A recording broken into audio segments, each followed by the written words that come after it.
বিশ্বাসের কথা কতটা শক্ত করে বলা যায়?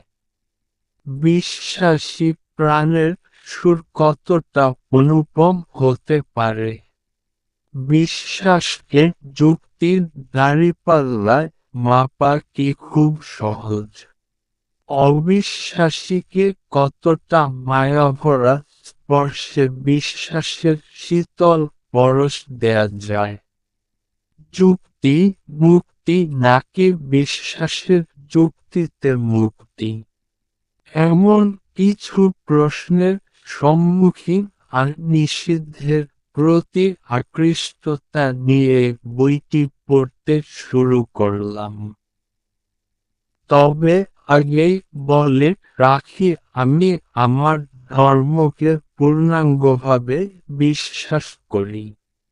তবে দেখা যাক এই প্যারাডক্সিক্যাল সাজিদ আমাকে কোন দিকে নিয়ে যায়।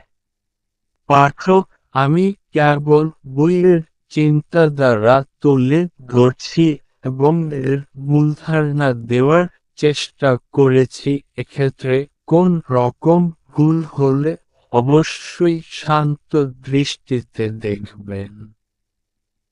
বইটির লেখক আরিফ আজাদ।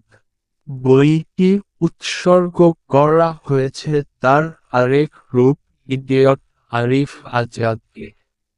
প্রথমেই বুখারী শরীফের একটি হাদিসের মাধ্যমে বইয়ের জবনিকা শুরু করেছে। এর থেকেই বুঝতে পারলাম এর ভিতরে ইসলাম ধর্ম নিয়ে কিছু একটা হবে। খুব আগ্রহের সহিত পড়তে শুরু করলাম।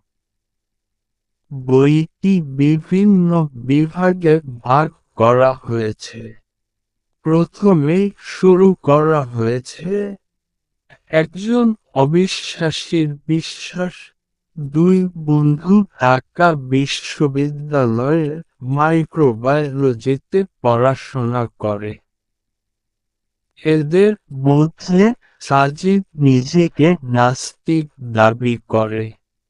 কোনোভাবে স্রষ্টাকে না দেখে সে বিশ্বাস করবেই না। কিন্তু তার বন্ধু যুক্তিশীল এবং সঠিক চিন্তাধারার মানুষ। সাজিদের বন্ধু বিভিন্ন বৈজ্ঞানিক যুক্তির মাধ্যমে সাজিদকে বুঝাতে চেষ্টা করে, কিন্তু